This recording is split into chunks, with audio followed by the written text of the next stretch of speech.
TV live देख रहे हैं आप, आपके साथ मैं हूं ज्योत्सना पाटनी।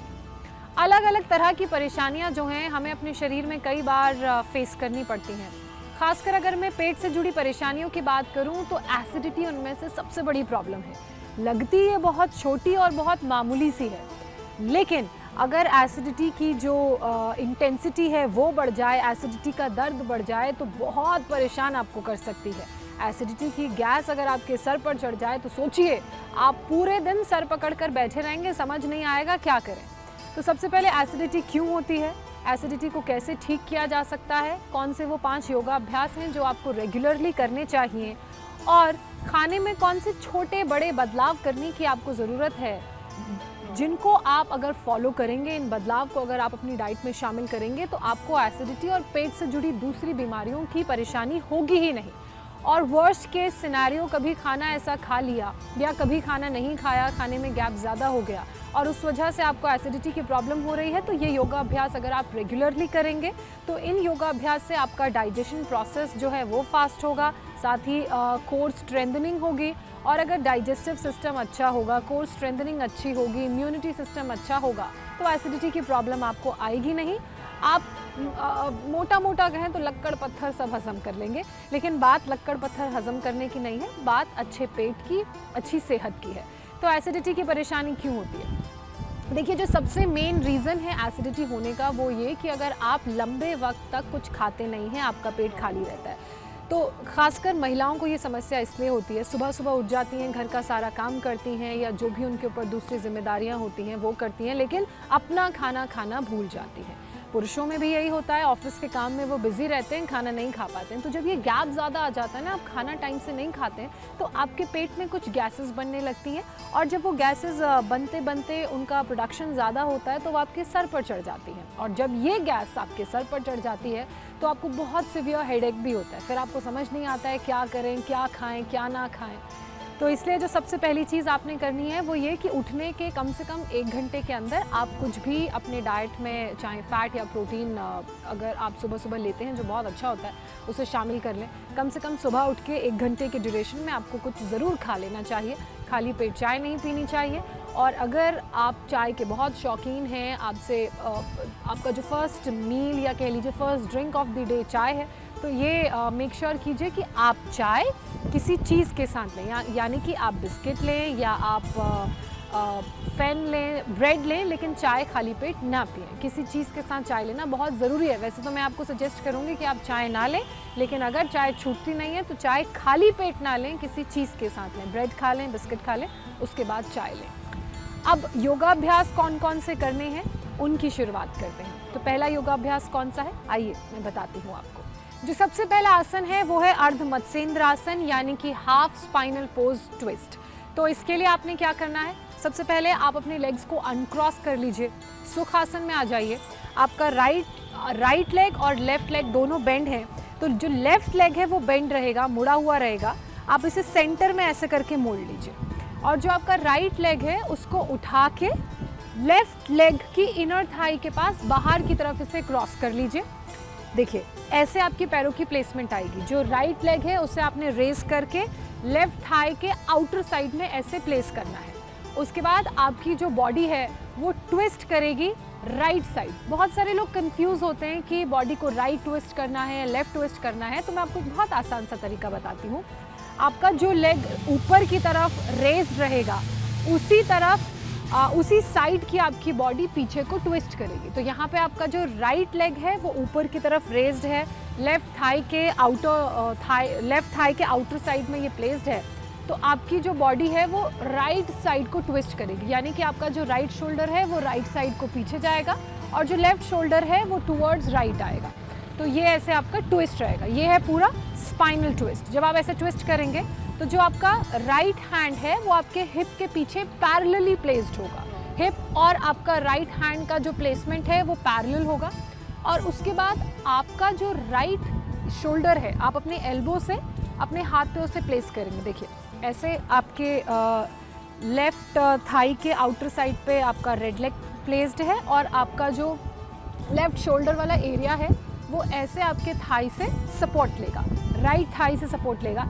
अब आप देखेंगे किस तरफ, जिस तरफ आपका शोल्डर पीछे को प्लेस्ड है, यानी कि आपका राइट शोल्डर राइट हैंड, आप उस तरफ देखेंगे और आपका हाथ ऐसे राइट की तरफ रहेगा, लेफ्ट हैंड राइट की तरफ रहेगा, लेफ्ट हैंड टुवर्ड्स राइट। मैं आपको दूसरे एंगल से करके बताती हूँ। ये आपकी पैरों की प्लेसमेंट, आपका जो राइट हैंड है वो आपके हिप के पैरेलली फ्लोर पे ऐसे प्लेस्ड होगा। आपका जो राइट हैंड है वो आपके राइट लेग से सपोर्ट लेगा और टुवर्ड्स राइट आएगा। अगर बॉडी में फ्लेक्सिबिलिटी है, स्पाइन में फ्लेक्सिबिलिटी है, तो आप ऐसे भी पीछे देख सकते हैं। अगर फ्लेक्सिबिलिटी कम है तो इनिशियली आप ऐसे होल्ड कर सकते हैं। अगर आपको आपके राइट हैंड पे प्रेशर ज़्यादा पड़ रहा है तो आप अपनी फिंगर से भी सपोर्ट ले सकते हैं। तो जैसे भी आपकी बॉडी में फ्लेक्सिबिलिटी है वैसे आप सपोर्ट ले सकते हैं। तो ये हो गया spinal twist, half spinal twist pose, यानी कि अर्ध मत्स्येंद्र आसन। ये आपके डाइजेशन के लिए बहुत अच्छा है, साथ ही एसिडिटी की प्रॉब्लम आपको नहीं होगी, क्योंकि जब आपकी बॉडी ऐसे ट्विस्ट होती है तो सारा प्रेशर आपके पेट में पड़ता है। अब इसी आसन को आपने दूसरी तरफ से भी करना है, सेम वही प्रोसेस है। इस बार जो लेफ्ट लेग है वो ऊपर होगा, राइट लेग नीचे होगा और आपका जो राइट हैंड है वो ऐसे एल्बो से क्रॉस करेगा लेफ्ट लेग को, और जो आपका लेफ्ट हैंड है वो आपके लेफ्ट हिप के पैरेलली नीचे फ्लोर पे प्लेस्ड होगा। तो जितनी फ्लेक्सिबिलिटी है आप उसका इस्तेमाल करते हुए आसन कर सकते हैं।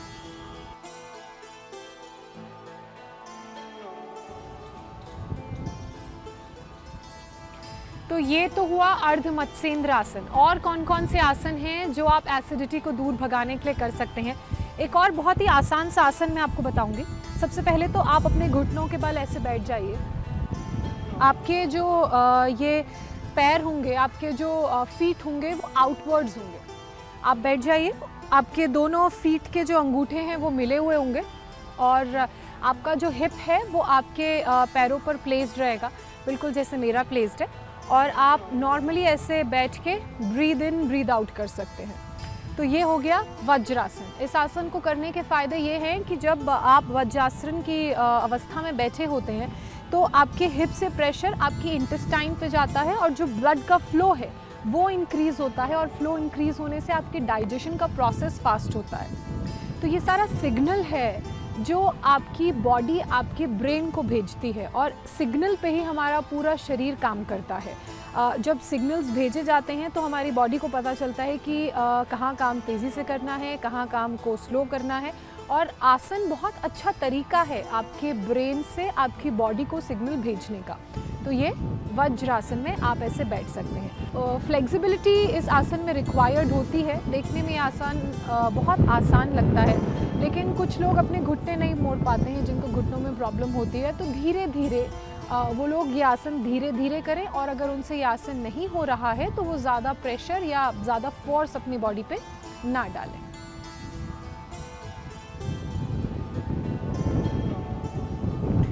अब बात अगले आसन की करेंगे।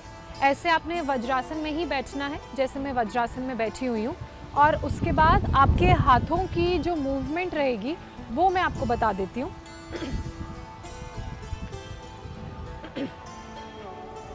अब अगले आसन की बात करते हैं। ऐसे ही वज्रासन में आपने बैठना है जैसे मैं बैठी हुई हूँ। अब हम करेंगे मंडूक आसन, जो हमारी एसिडिटी की प्रॉब्लम के लिए भी बहुत फ़ायदेमंद है, और जो डाइजेशन को बेहतर करना होता है, इम्प्रूव करना होता है, उसके लिए भी बहुत फ़ायदेमंद है। तो मंडूक आसन में बैठने के बाद आपके अब हैंड्स की प्लेसमेंट कैसे होगी? जो आपके अंगूठे हैं वो अंदर की तरफ होंगे, और चारों उंगलियां ऐसे आपके अंगूठों को रोल करते हुए फिस्ट बनाएंगी। जब ये फिस्ट बन जाएगा तो आपने ऐसे ऐसे अपने थम्स को अपनी नेवल, जो आपको यहाँ नेवल का सेंटर है, उसके अगल बगल अपने दोनों हाथों को ऐसे प्लेस करना है, बिल्कुल वैसे जैसे मैंने प्लेस किया है। ऐसे आपके हाथों की प्लेसमेंट रहेगी, और उसके बाद आपने ब्रीद इन करना है। अभी प्रेशर नहीं डालना है, अभी ब्रीद इन करना है। Breathe in, breathe out. एक और बहुत इम्पॉर्टेंट बात, योगा में हम जब भी ब्रीद इन करते हैं तो नाक से ही करते हैं। बहुत कम ऐसे प्राणायाम हैं जिसमें हम मुंह से ब्रीद इन करते हैं, वरना सारे प्राणायाम में हम ब्रीद इन और ब्रीद आउट नाक से करते हैं। दोबारा ब्रीद इन और ब्रीद आउट करते हुए आप अपनी अपर बॉडी को आगे की तरफ बेंड करेंगे। लोअर बॉडी बिल्कुल स्टेबल रहेगी। वज्रासन में अपर बॉडी आपकी ऐसे नीचे की तरफ बेंड होगी, और जब आपकी अपर बॉडी नीचे की तरफ बेंड होगी तो जो आपके शोल्डर्स की प्लेसमेंट है वो बिल्कुल स्ट्रेट रहेगी, हैंड्स की प्लेसमेंट ऐसे बिल्कुल स्ट्रेट रहेगी, और जो प्रेशर है आपके फिस्ट का वो आपकी नेवल पे जाएगा और नेवल से अंदर पेट पे जाएगा। ब्रीद आउट करते हुए आपने ऐसे नीचे बेंड होना है। ये है मंडूक आसन। ये डाइजेशन के लिए बहुत अच्छा है, लिवर किडनी की अगर प्रॉब्लम आपको है उसके लिए बहुत अच्छा आसन है, डायबिटीज़ के लिए ये बहुत अच्छा आसन है। तो ये उन इकलौते आसनों में से ऐसा आसन है जिसे आप करेंगे तो फ़ायदे मल्टीपल मिलेंगे। बहुत सारे ऐसे आसन हैं जिनको आप करेंगे तो उनके बहुत सारे फ़ायदे आपको मिलेंगे। तो उनमें से ये आसन है जो आप अगर रेगुलरली करेंगे तो आपको इसके बहुत सारे बेनिफिट्स मिलेंगे। आप मंडूक आसन के कई राउंड कर सकते हैं। आप 30 सेकंड्स तक कोशिश करिएगा कि जब नीचे जा रहे हैं तो होल्ड करें, और उसके बाद अगर आप नीचे जाने में कंफर्टेबल हैं, आपके पेट में बहुत ज़्यादा प्रेशर नहीं पड़ रहा है, मीडियम प्रेशर पड़ रहा है, तो धीरे धीरे आप अपने होल्ड को बढ़ाइएगा, ड्यूरेशन बढ़ाइएगा। आप 30 सेकंड से 45 सेकंड, 45 सेकंड से 1 मिनट, 1.5 मिनट ऐसे भी कर सकते हैं। ध्यान दीजिएगा कि जब आप ये आसन करें तो आप बहुत कंफर्टेबल पोजीशन में हो। जैसे मेरे लिए वज्रासन इज़ वेरी कंफर्टेबल, लेकिन बहुत से ऐसे लोग हैं जिनके लिए वज्रासन में बैठना कंफर्टेबल नहीं होता है, तो वो लोग अपनी बॉडी को ज़्यादा स्ट्रेन ना करें। अगर वो वज्रासन में बैठ के इस आसन को नहीं कर पा रहे हैं तो नॉर्मल आप ऐसे सुखासन में बैठ के कर सकते हैं। पद्मासन तो बहुत डिफ़िकल्ट होगा, तो आप ऐसे सुखासन में भी बैठ के फिर आपके फिस्ट नहीं बनेगा, हाथ खुले रहेंगे, लेफ्ट हैंड आपकी नेवल के ऊपर प्लेस होगा, राइट हैंड लेफ्ट के ऊपर प्लेस होगा, और ब्रीद आउट करते हुए आप ऐसे नीचे जाएंगे। तो प्रेशर तो भी पेट पे आएगा, लेकिन ये उन लोगों के लिए है जो वज्रासन में नहीं बैठ सकते हैं, तो वो ऐसे सुख आसन में बैठ के इस आसन को कर सकते हैं। ड्यूरेशन वही है 30 seconds, 30 to 45 seconds, 45 seconds to 1 minute and 1.5 minute, as per your comfort and as per your flexibility. याद रखिए, आसन हम इसलिए कर रहे हैं कि हमारी बॉडी को इसका फ़ायदा मिले, ना कि इसलिए कि आसन गलत तरीके से करने की वजह से या फिर बहुत देर तक करने की वजह से इंजर्ड हो जाए। उतना ही कीजिए जितना आपकी बॉडी इनिशियली बिगनिंग में अलाउ करे, और धीरे धीरे अपनी ड्यूरेशन को बढ़ाइए। जो प्रोसेस है ड्यूरेशन बढ़ाने का होल्ड की, वो बहुत स्लो, स्टेडी और ग्रेजुअल होना चाहिए। एकदम से आपको जंप इन नहीं करना है कि अभी मैंने 30 सेकंड के लिए कर लिया तो मैं 1.5 मिनट के लिए कर लूँगा या कर लूँगी। बहुत आराम से, बहुत धीरे धीरे आप अपने होल्ड के ड्यूरेशन को बढ़ाइए। ये हुआ तीसरा आसन। अब बढ़ते हैं अगले आसन की तरफ, जो है पश्चिमोत्तान आसन। ये आसन बहुत ही फ़ायदेमंद है, और मैं आपको पर्सनली ये सजेस्ट करूँगी कि आप इस आसन को रेगुलरली करें। पश्चिमोत्तान आसन करने के लिए सबसे पहले आप ऐसे सीधे बैठ जाइए, जैसे मैं बैठी हुई हूँ। पैर आपके सामने ऐसे खुले रहेंगे, आपके जो दोनों पंजे हैं वो एक दूसरे से जुड़े रहेंगे, और आपका जो हिप है वो ग्राउंड को फोर्स करता हुआ प्लेस्ड रहेगा। आपकी जो अपर बॉडी है, यानी कि कमर का हिस्सा जो पूरा है, ये बिल्कुल स्ट्रेट रहेगा, आपकी स्पाइन स्ट्रेट रहेगी। ये आसन डाइजेशन के लिए भी बहुत अच्छा है। डाइजेशन के साथ साथ ये आसन स्पाइन हेल्थ के लिए बहुत अच्छा है, आपकी स्पाइन को सपल रखता है। इसके अलावा अगर आप बहुत बैठे बैठे काम करते हैं, लॉन्ग वर्किंग आवर्स हैं आपके, एक ही जगह बैठ के काम करते हैं, एक ही जगह खड़े होकर काम करते हैं, या आप कहीं बहुत घंटों का ट्रैवल करके वापस लौटे हैं, बहुत लंबी फ़्लाइट्स आप लेते हैं, तो उस वक्त आपकी स्पाइन को सपल रखने के लिए, आपकी स्पाइन को हेल्दी रखने के लिए, साथ ही आपके डाइजेस्टिव सिस्टम को अच्छा रखने के लिए, आपको बेटर फील कराने के लिए भी ये आसन बहुत इंपॉर्टेंट है। तो देखिए, ये भी एक ऐसा आसन जिसे आप करेंगे तो इसके बहुत सारे फ़ायदे आपके शरीर को मिलेंगे, बशर्ते सही तरीके से अगर इसे किया जाए। तो जब आप अपने लेग्स को ओपन करके सामने बैठेंगे तो आपके जो फीट हैं वो क्लोज्ड रहेंगे, आपके घुटने सीधे रहेंगे। बहुत सारे लोगों के घुटने ऐसे मुड़ जाते हैं, मुड़ेंगे नहीं, बिल्कुल सीधे रहेंगे।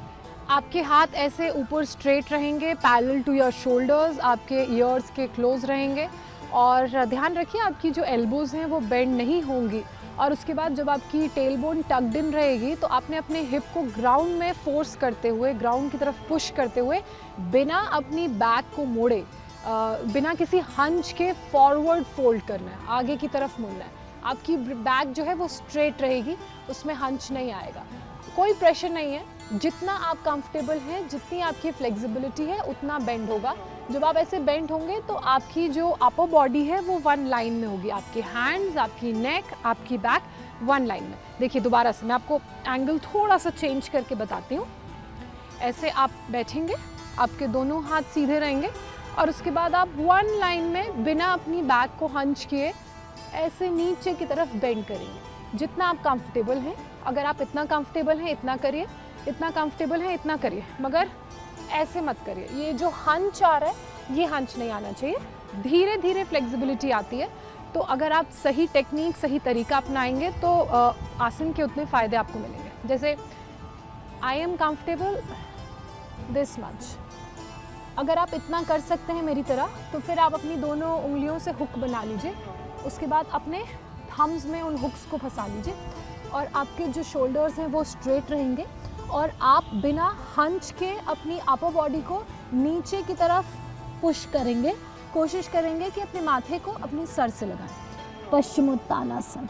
और जब आप ऐसे अपने माथे को अपने सर से लगाएंगे तो आपके जो घुटने हैं वो प्रेशर डालेंगे और आप ऐसे उन्हें, आपको मन करेगा कि आप उन्हें ऐसे उठा लें या उन्हें फोल्ड कर लें, तो वो नहीं करना है। घुटने स्ट्रेट रहेंगे। अगर स्ट्रेट करने में प्रॉब्लम हो रही है तो आप अपनी जो फीट हैं उन्हें ऐसे इनवर्ड्स कर सकते हैं। आउटवर्ड्स करेंगे तो घुटने ऑटोमेटिकली फोल्ड होंगे, तो आप उन्हें ऐसे इनवर्ड्स रखिए। उसके बाद ऐसे स्लोली नीचे की तरफ आपने जाना है, लूप्स को अपने थंब में फंसाना है और आपके जो एल्बोज़ हैं वो स्ट्रेट रहेंगे शोल्डर डिस्टेंस पे और नीचे बेंड होते हुए आपने आसन करना है। उसके बाद ऐसे धीरे से ऊपर भी आना है। तो जो आसनों का मूवमेंट है वो स्लो और स्टेडी रहेगा। मैं आपको एक बार फिर से बोल रही हूँ कि किसी भी आसन को बहुत तेज़ करना या बहुत रश करने की कोई ज़रूरत नहीं है, क्योंकि जितना आपकी बॉडी आसनों को करने के लिए प्रिपेयर्ड होगी उतना ही आप कर पाएंगे और फ्लेक्सिबिलिटी आने में टाइम लगता है। अगर आप किसी भी आसन को जल्दी जल्दी करने की कोशिश करेंगे या उस प्रोसेस को रश करेंगे या टाइम होल्ड का टाइम बढ़ाने की कोशिश करेंगे तो दैट इज़ द टाइम जब आपको इंजरी हो सकती है। तो इसलिए आप जब ये आसन कर रहे हैं, feel your body, feel the breath and then do it along with the breath. तो जब आप ऐसा करेंगे तो आपको ऐसा करते वक्त इंजरीज़ और किसी तरह की दूसरी फिजिकल प्रॉब्लम नहीं होगी। अगला आसन जो मैं आपको एसिडिटी की प्रॉब्लम को दूर भगाने के लिए बताने जा रही हूँ वो है वक्रासन। आप चाहें तो इसे अर्ध मत्स्येंद्र आसन से पहले या उसके बाद भी कर सकते हैं, क्योंकि ये थोड़ा बहुत अर्ध मत्स्येंद्र आसन की तरह ही है। तो वक्रासन के लिए सबसे पहले आप अपने पैरों को अपने सामने ऐसे खोल लीजिए। उसके बाद आप कोई भी आसन राइट साइड से शुरू होता है, तो इसलिए आपका जो राइट लेग है उसको ऐसे फोल्ड कर लीजिए। आपका राइट लेग जब फोल्ड होगा तो आपका जो राइट हैंड है वो पीछे की तरफ प्लेस्ड होगा आपके हिप के पास, और आपका जो लेफ्ट हैंड है वो राइट को ऐसे अंदर से सर्कल करते हुए लेफ्ट नी को पकड़ेगा और आपकी गर्दन का जो प्लेसमेंट है वो पीछे की तरफ ओवर योर शोल्डर एक सेंटर पॉइंट को गेज करेगा। अब मैं आपको यही आसन दूसरी पोजीशन से बताती हूँ। देखिए दूसरी साइड से इस आसन को कैसे करना है। आप अपने पैरों को अपने सामने खोल लीजिए, आपका जो लेफ़्ट लेग है उसे ऐसे करके फोल्ड कर लीजिए। उसके बाद आपका जो लेफ़्ट हैंड है वो पैरेलल टू योर हिप ऐसे पीछे प्लेस्ड रहेगा, और जो आपका राइट हैंड है वो आपके लेफ़्ट लेग के अंदर से आके आपके राइट नी को बाहर से पकड़ेगा, जैसे मैंने पकड़ा। देखिए दोबारा आपकी बॉडी ऐसे ट्विस्ट होगी, आपका हैंड यहाँ से अंदर से आएगा, आगे से अंदर से आते हुए आपके राइट नी को होल्ड करेगा, और आपका जो गेज होगा वो आपके लेफ्ट शोल्डर के ऊपर से एक, आपने कोई सेंटर पॉइंट देखना है, फोकल पॉइंट, बस उसी पर आपका गेज रहेगा। आपकी नज़रें, आपकी आंखें उसी सेंटर पॉइंट को देखेंगे। आप जब ये आसन कर रहे होंगे तो आपको आपकी बॉडी में प्रेशर फील हो रहा होगा, खासकर आपके स्टमक के एरिया पर, और आपके हाथों में आपको प्रेशर फील हो रहा होगा, आपके लेग्स में, आपके हैम्स में, आपकी थाइज़ में आपको प्रेशर फील हो रहा होगा। तो ये जो आसन है आप इसे करेंगे तो इसके भी आपको मल्टीपल बेनिफिट्स मिलेंगे। एक तो आपका जो ये मूवमेंट है, साइड मूवमेंट, साइड स्ट्रेचिंग है वो बेटर होगा, क्योंकि प्रेशर पेट में फील होता है तो इसलिए डाइजेशन बहुत अच्छा होगा, एसिडिटी की जो प्रॉब्लम होती है वो नहीं होगी, और साथ ही जब आपके पैरों पे प्रेशर फील होगा, वो स्ट्रेच आपको फील होगा, तो उससे आपकी लेग की फ्लेक्सिबिलिटी, खासकर जो आपकी हैमस्ट्रिंग्स की फ्लेक्सिबिलिटी है, जो आपकी क्वाड्स की, आपकी थाइस की फ्लेक्सिबिलिटी है, वो भी इम्प्रूव होगी। तो ये वो 5 आसन हैं जिनको अगर आप रेगुलरली अपनी योगा प्रैक्टिस में शामिल करेंगे तो आपको पेट से जुड़ी कोई बीमारी नहीं होगी। खासकर एसिडिटी की कोई भी परेशानी आपको सताएगी नहीं और ना ही दवाई लेने की नौबत आएगी। एक और बहुत ज़रूरी बात, अपने खाने पीने की आदतों का भी बहुत ध्यान दें, जिसके बारे में मैंने शुरुआत में ही बताया था। और इस तरह के और इंटरेस्टिंग वीडियोस के साथ इंडिया टीवी लाइव पर मैं आती रहूँगी। फिलहाल बहुत शुक्रिया, नमस्कार।